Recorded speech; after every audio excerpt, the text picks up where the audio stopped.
नमस्कार दोस्तों, स्वागत है आप सभी का मेरे इस YouTube चैनल पर। मैं विनीत आज फिर से आपके सामने एक और नई क्लास में भूगोल विषय से पाठ 5 खनिज एवं ऊर्जा संसाधन से दीर्घ उत्तरात्मक प्रश्न लेकर आया हूं। देखिए, इससे पहले जो हमने क्लास की थी उसमें हमने कुछ क्वेश्चन छोड़ दिए थे और आज की क्लास के अंदर हम वे सभी क्वेश्चन आपको पूरे कराएंगे। देखिए, जैसे कि हमने बताया है, इस लेसन का नाम खनिज है और ऊर्जा संसाधन है। देखिए, खनिजों का भौतिक जीवन में महत्व है। एक सुई से लेकर एक जहाज के निर्माण में हमें खनिज की आवश्यकता पड़ती है, वैसे ही हमें ऊर्जा संसाधनों की भी जरूरत पड़ती है, क्योंकि जो खनिज है, जैसे कि कोयले की बात करें, पेट्रोलियम की बात करें और प्राकृतिक गैस की बात करें या विद्युत की बात करें, ये सभी हमें ऊर्जा संसाधन के अंदर ही पढ़ने हैं। इसलिए इस लेसन का नाम खनिज एवं ऊर्जा संसाधन है। ये जो ऊर्जा के संसाधन हैं वे भी हमारे लिए बहुत ही जरूरी है, लेकिन आज का जो समय है उसको देखते हुए हमें ऐसा ही ऊर्जा या ऐसे ऊर्जा के स्रोतों का उपयोग करना चाहिए जो भावी पीढ़ी की आवश्यकताओं की पूर्ति हेतु एवं पर्यावरण को नुकसान पहुंचाए बिना हमारे साथ हमारी आवश्यकताओं को पूरा कर सके। देखिए, पेट्रोलियम की बात करें, कोयले की बात करें और प्राकृतिक गैस की बात करें तो ये सभी जो ऊर्जा के संसाधन है ये प्रकृति के अंदर प्रदूषण फैलाते हैं। लेकिन आज जो हम सौर ऊर्जा, पवन ऊर्जा और विद्युत ऊर्जा का उपयोग करते हैं, इनसे हमारे पर्यावरण के अंदर प्रदूषण नहीं फैलता। इसलिए हमें आज के इन वैकल्पिक स्रोतों का अत्यधिक उपयोग करना चाहिए, क्योंकि कोयला, पेट्रोलियम और प्राकृतिक गैस यदि इसी तेजी से हम इनका उपयोग करते रहे तो भावी पीढ़ी अपनी आवश्यकताओं को पूरा नहीं कर पाएगी। कहने का मतलब ये है, ये कुछ ही समय बाद समाप्त हो जाएंगे और जिससे हमारे देश का आर्थिक विकास भी रुक सकता है। तो यहाँ पे हमें बताया गया है, जैसे कि हमने कंटिन्यू हम क्लास कर रहे हैं। पिछली क्लास में हमने आपको 14 प्रश्न तक कराए थे और आज हम प्रश्न नंबर 15 की बात करते हैं। ये कह रहा है कि ऊर्जा संसाधनों के संरक्षण पर नोट लिखिए। अभी मैंने जैसे बताया कि जो कोयला है, पेट्रोलियम है, प्राकृतिक गैस है, यदि हम लगातार इसी तेज गति से इनका उपयोग करते रहे तो आने वाले समय में ये समाप्त हो जाएंगे, भविष्य में ये समाप्त हो जाएंगे। तो यहाँ पे ऊर्जा संसाधनों के संरक्षण पर नोट लिखना है। देखिए, भारत में 2001 में यदि हम बात करें 2001 की, तो ऊर्जा के संसाधनों के संरक्षण के लिए एक कानून बनाया गया था और यह कानून 2002 में लागू हो गया।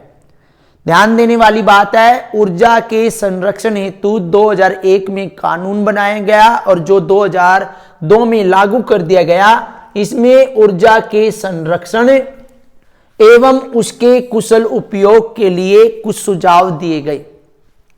क्या क्या सुझाव दिए गए कि कुछ इस प्रकार की, जैसे पॉइंट नंबर 1 में कहा है कि कुछ इस प्रकार की विधियां अपनानी चाहिए जिसमें विद्युत की बचत की जा सके।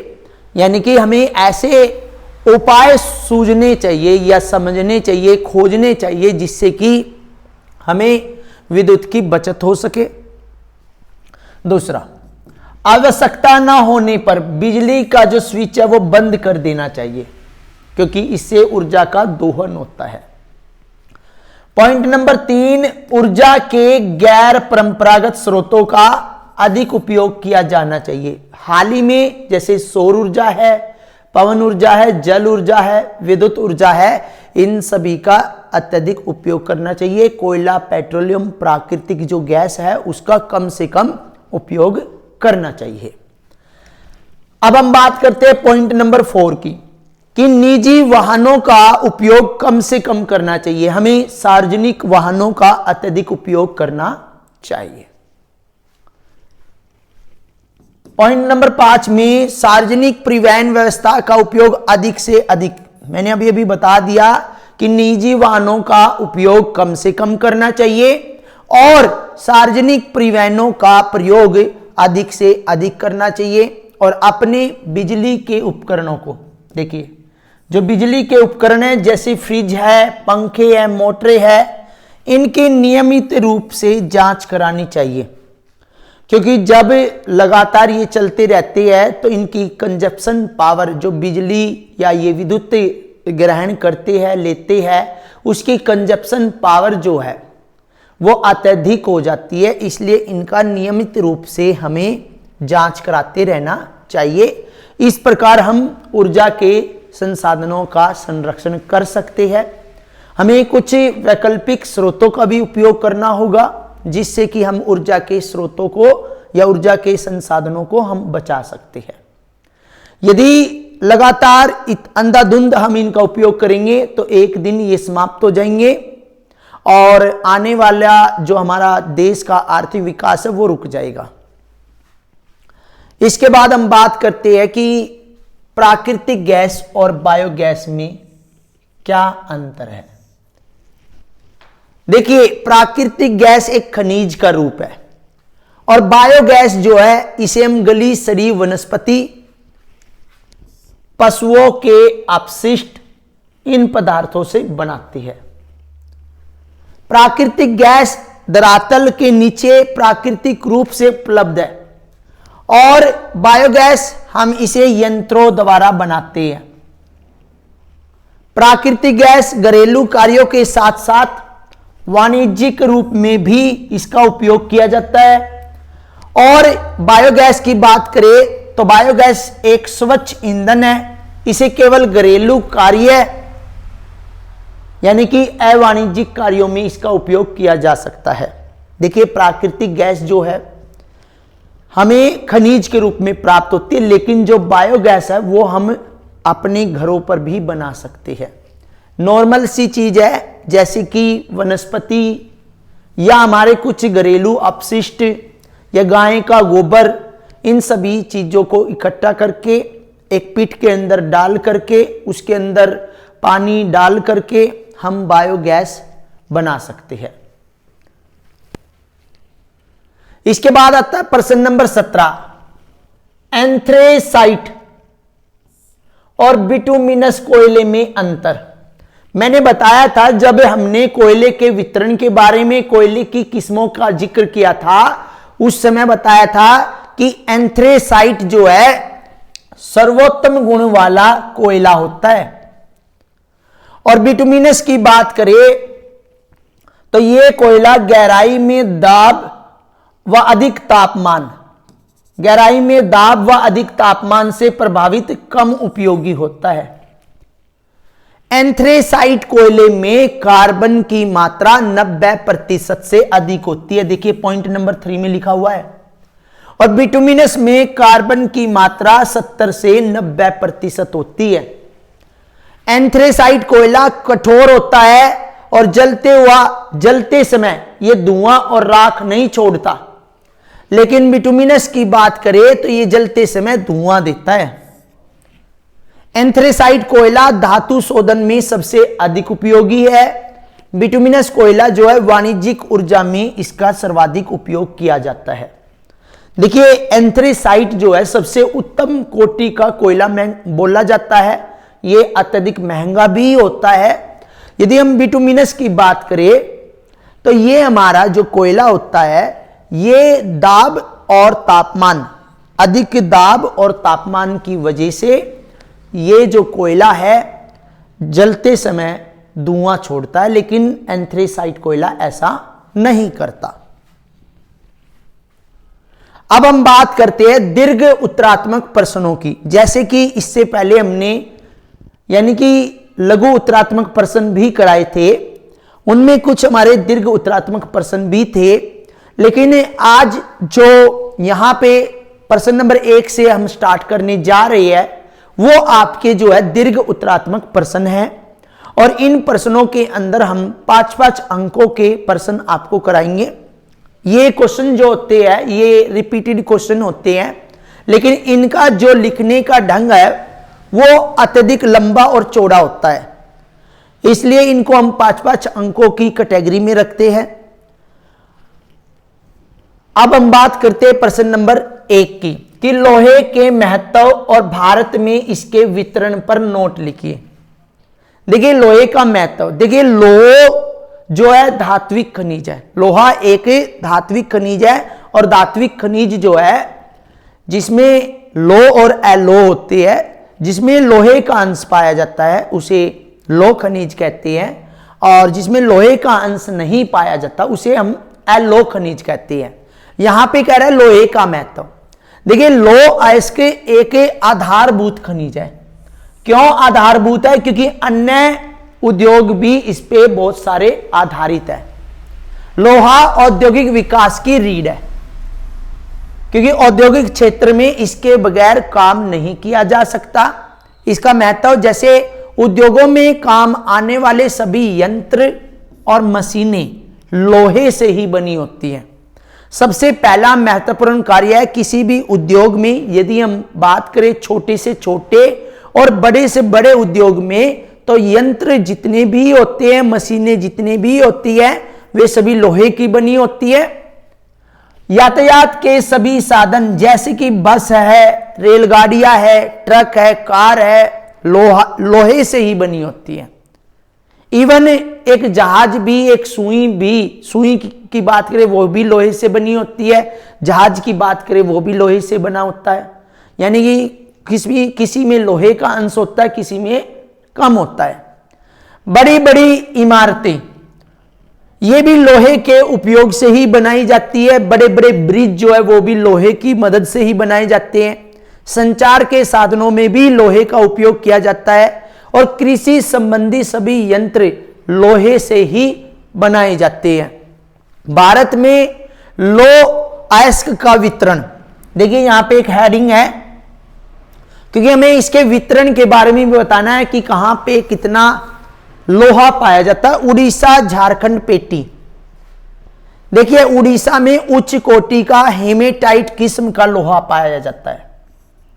मैंने बताया था लोहे की भी 4 किस्में हैं, हेमेटाइट है, लिमोनाइट है, सीडेराइट है।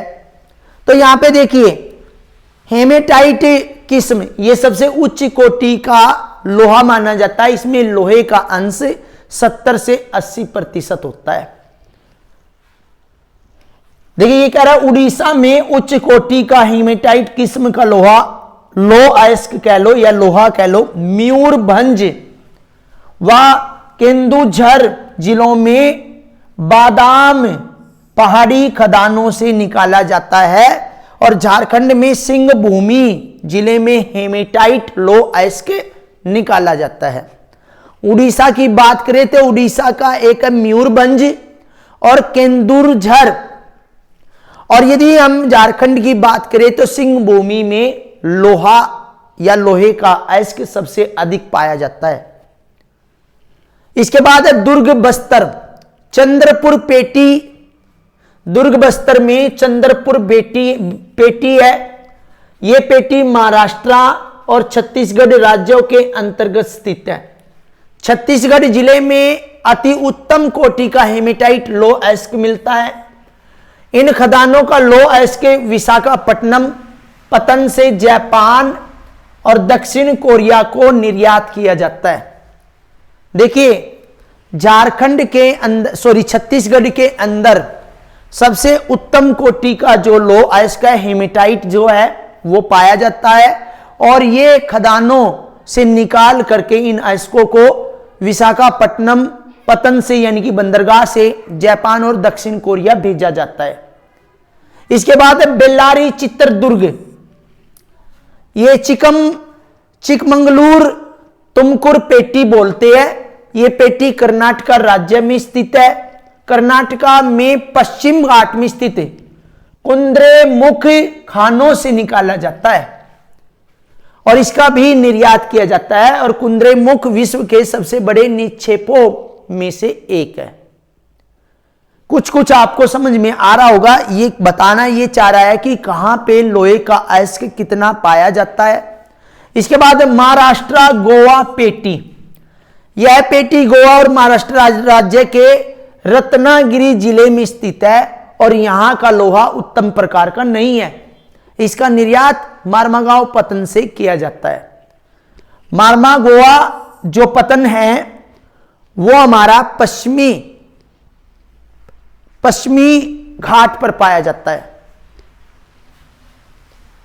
इसके बाद हम बात करते हैं प्रश्न नंबर 2 की, मैग्नीज का उपयोग कहां किया जाता है और भारत में इसके उत्पादन और वितरण पर प्रकाश डालिए।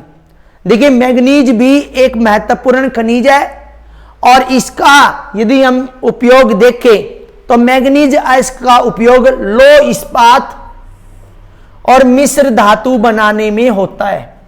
मैग्नीज जो होता है वो कीटनाशक बनाने में भी, बैटरी के जो शुष्क सेल होते हैं उनको बनाने में भी, ब्लीचिंग पाउडर बनाने में ये काम आता है। मैंने बताया जो मैग्नीज है वो आपका कीटनाशक बनाने में, बैटरी के जो शुष्क सेल होते हैं उसको बनाने में और ब्लीचिंग पाउडर बनाने में। मैग्नीज के भंडार की दृष्टि से भारत का विश्व में जिम्बाब्वे के बाद दूसरा स्थान है, क्योंकि सबसे ज्यादा मैग्नीज जो है जिम्बाब्वे में पाया जाता है। भारत में मैग्नीज के कुछ निक्षेप 13.50 करोड़ टन है। अब हम इसके वितरण की बात करते हैं। वितरण मतलब ये कहां कहां पाया जाता है। सबसे पहले ओडिशा में मैग्नीज उत्पादन में यह राज्य अग्रणी है और इस राज्य में मैग्नीज क्योंझर, मयूरभंज, कालाहांडी, तालचेर में पाया जाता है। महाराष्ट्र की बात करें तो महाराष्ट्र में मैग्नीज नागपुर, भंडारा, रत्नागिरी और चांदा में मिलता है। यदि हम मध्य प्रदेश की बात करें तो बालाघाट, झाबुआ, छिंदवाड़ा, जबलपुर, इन राज्यों में, मध्य प्रदेश के इन जिलों में पाया जाता है। कर्नाटक की बात करें तो इस राज्य में मैग्नीज चिंकमंगलूर, शिमोगा, तुमकुर, चित्रदुर्ग, बेलगांव इनसे निकाला जाता है और इन राज्यों के अतिरिक्त मैग्नीज झारखंड, आंध्र प्रदेश और राजस्थान में पाया जाता है, कम मात्रा में पाया जाता है। उत्पादन की बात करें तो 1987 में 13 लाख टन मैग्नीज का उत्पादन हुआ और 1999-2000 में 15.65 लाख टन का उत्पादन हुआ। देखिए, उत्पादन और वितरण, उत्पादन में हमें यह बताना होता है कि कितना जो उत्पादन हुआ है, कौन से वर्ष में कितना उत्पादन पाया गया, एक सर्वे के अनुसार हम ढूंढते हैं। और वितरण में हमें राज्यों के अंदर बताना है कि राज्यों के कौन से जिलों में यह पाया जाता है। अब हम बात करते हैं प्रश्न नंबर 3 की, भारत में पेट्रोलियम का वितरण। भारत में पेट्रोलियम का वितरण बताना है। देखिए, खनिज तेल या पेट्रोलियम का आज के युग में चालक शक्ति के रूप में प्रयोग किया जाता है। सबसे ज्यादा खनिज तेल यानी कि पेट्रोलियम का उपयोग हमारा चालक शक्ति के रूप में प्रयोग किया जाता है। खनिज तेल को परिष्कृत करके पेट्रोल में, डीजल में, मोबाइल यानी कि जिसको स्नेहक तेल बोलते हैं, मिट्टी के तेल में, मोम में, ग्रीस में, इससे हमें प्राप्त किया जाता है। मतलब पेट्रोलियम को यानी कि इस खनिज तेल को जब हम निष्कर्षित कर लेते हैं, परिष्कृत कर लेते हैं, तो उससे हमें पेट्रोल भी मिलता है, डीजल भी मिलता है, स्नेहक तेल भी मिलता है, मिट्टी का तेल भी मिलता है, मोम, ग्रीस भी मिलती है। खनिज तेल का सड़क परिवहन और रेल परिवहन और वायुयान चलाने में सबसे ज्यादा उपयोग किया जाता है। और यदि हम वितरण की बात करें तो भारत में खनिज तेल निकालने का पहला कुआं असम में माकुम नामक स्थान पर 1876 में खोदा गया। इसके बाद 1889 में डिगबोई नामक स्थान पर, जो असम राज्य में ही स्थित है। इसके बाद जो खनिज तेल है इसको निकालने के लिए ये जो डिगबोई नामक स्थान है वो सबसे पहले चुना गया। अब भारत में निम्नलिखित स्थानों पर तेल निकाला जा रहा है, जैसे बंबई हाई में, गुजरात में, असम में और थार मरुस्थल में। कहां कहां? देखिए, बंबई हाई यह स्थान मुंबई से 115 किलोमीटर दूर समुद्र के अंदर स्थित है और यहां अब तक वेदन करके बहुत मात्रा में खनिज तेल निकाला जा रहा है और यह भारत का सबसे बड़ा तेल क्षेत्र है। यदि हम गुजरात की बात करें तो भारत के गुजरात राज्य में भी खनिज तेल निकाला जा रहा है। इस राज्य के तेल उत्पादक अहमदाबाद, अंकलेश्वर, बड़ोदरा और कल्लोल है। इसके बाद हम असम की बात करें तो असम 3 तेल क्षेत्र है, डिगबोई, सुरमा घाटी, ब्रह्मपुत्र घाटी। और थार मुरस्थल की बात करें तो इस क्षेत्र में भी तेल निकालने लगे हैं। जैसे जैसलमेर प्रमुख उत्पादक जिला है, इसमें तेल गोदावरी नदी के अपतट क्षेत्रों से इन क्षेत्रों के अतिरिक्त कृष्णा, बंगाल राज्य के बर्दवान और गलसी और जैली आदि स्थानों पर तेल निकाला जा रहा है। हमें कुछ और भी नए क्षेत्र पाए हैं जिनसे हम तेल निकालने की प्रक्रिया हम स्टार्ट कर चुके हैं। इसके बाद हम बात करते हैं प्रश्न नंबर 4 की कि ऊर्जा के जो गैर परंपरागत स्रोत है उनका वर्णन करना है। देखिए, ऊर्जा के गैर परंपरागत स्रोतों की बात करें तो वे ऊर्जा के स्रोत जिनको हम हाल ही में यानी कि जो वैकल्पिक तौर पर हम जिनका उपयोग करने लगे हैं और इनसे परंपरागत ऊर्जा के स्रोतों का अत्यधिक जो बचाव होने लगा है। हाल के वर्षों की यदि हम बात करें तो गैर परंपरागत ऊर्जा के स्रोतों का महत्व बहुत ही ज्यादा बढ़ गया है। सौर ऊर्जा, पवन ऊर्जा, ज्वारीय ऊर्जा, बायोगैस, भूतापीय ऊर्जा, जल ऊर्जा, ये सभी ऊर्जा जो है उनका उपयोग हम अधिक से अधिक अब करने लगे हैं। और परिचय ऊर्जा, शहरी कूड़े कचरे से प्राप्त ऊर्जा गैर परंपरागत ऊर्जा के साधन ही हैं। और भारत में ऊर्जा के इन साधनों का अनुमानित है ऊर्जा का उत्पादन 95,000 मेगावाट है। कैसे? देखिए, राजस्थान के हमने बताया था, कुछ ही क्वेश्चन कराए थे, उसमें जिक्र भी आया था कि राजस्थान और गुजरात के कुछ ऐसे क्षेत्र है जहां पे हम ऊर्जा संयंत्र, सौर ऊर्जा के संयंत्र लगा सकते हैं। संभावनाएं बहुत ही ज्यादा है क्योंकि भारत जो है उष्णकटिबंधीय देश है। देखिए, सौर ऊर्जा की बात करते हैं पहले। भारत उष्णकटिबंधीय देश है और यहां सौर ऊर्जा की बहुत संभावनाएं हैं, यानी कि फोटोवोल्टिक प्रौद्योगिकी द्वारा सूर्य की किरणों को सीधे विद्युत में बदला जा सकता है। इस ऊर्जा का उपयोग खाना बनाने, सड़कों पर रोशनी करने, घरों में रोशनी करने, पर शीतल पानी गर्म करने में किया जा रहा है। और भारत में सबसे बड़ा सौर संयंत्र गुजरात राज्य के भुज नगर के पास माधवपुर में स्थापित किया गया है। और यहां इस संयंत्र से दूध के जो डब्बों को कीटाणु रहित करने के लिए उबाला जाता है। तो यहां पे हमें बहुत ही ज्यादा संभावनाएं प्राप्त हो सकती है। यदि हम सौर ऊर्जा का अत्यधिक उपयोग करें तो हमें ऊर्जा के परंपरागत साधनों की ज्यादा से ज्यादा बचत हम कर सकते हैं। अब बात करते हैं पवन ऊर्जा की। भारत में जो पवन ऊर्जा है उसके उत्पादन की असीम संभावनाएं हैं। मुख्य उत्पादक राज्य आंध्र प्रदेश, कर्नाटका, मध्य प्रदेश, महाराष्ट्र, गुजरात, केरल, तमिलनाडु। भारत में पवन ऊर्जा के विशालतम पेटी तमिलनाडु में नागरकोइल से मदुरई तक अवस्थित है।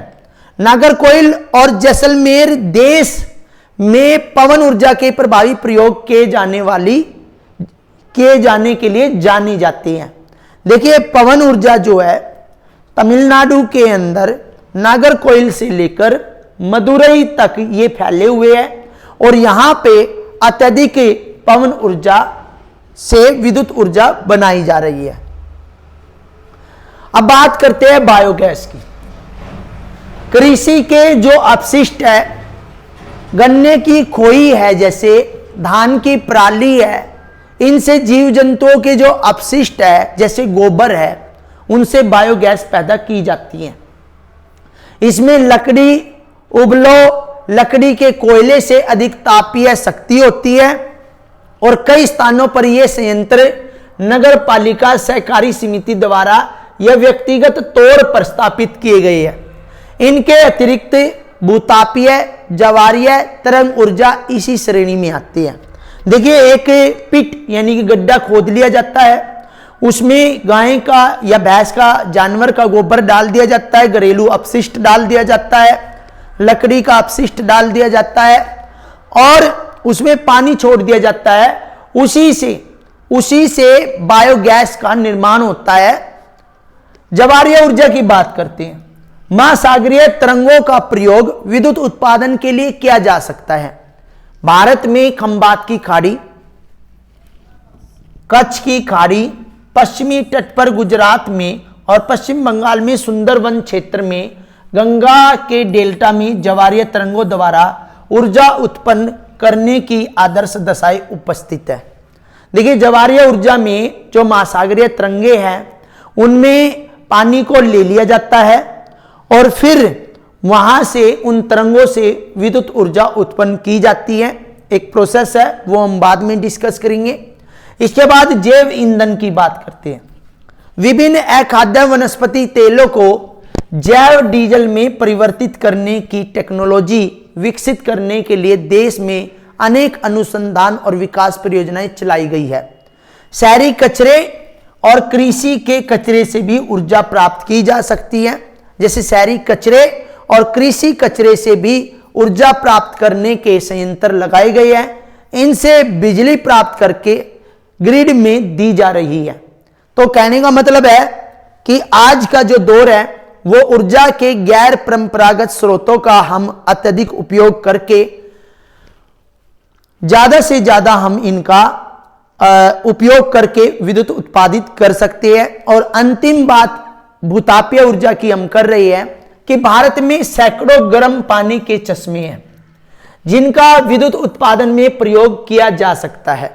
अभी हम इनका उपयोग नहीं कर रहे, हाल ही में करने लग गई है। भारत में इसके उत्पादन के लिए 2 प्रायोगिक परियोजनाएं शुरू की गई हैं। एक हिमाचल प्रदेश में मणिकरण के निकट पार्वती घाटी में और दूसरी लद्दाख में पूगा घाटी में। मैंने अभी बताया, इनका हाल ही में हम उपयोग करने लग गए हैं और भूतापीय ऊर्जा से भी हम विद्युत उत्पादन कर सकते हैं।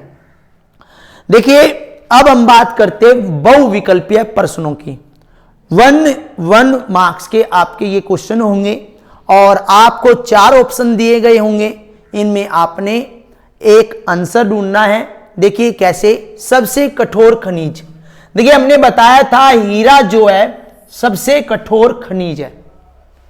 प्रश्न नंबर 2 में देखिए धात्विक खनिज, धात्विक खनिज जिसमें धातु का अंश। देखिए लोहा भी, तांबा भी, बॉक्साइट भी, ये सभी जो है धात्विक खनिज है। प्रश्न नंबर 3 अधात्विक खनिज, अधात्विक खनिज नमक, अबरक और पोटास, ये सभी अधात्विक खनिज है। परंपरागत ऊर्जा साधन कौन से हैं? परंपरागत है कोयला,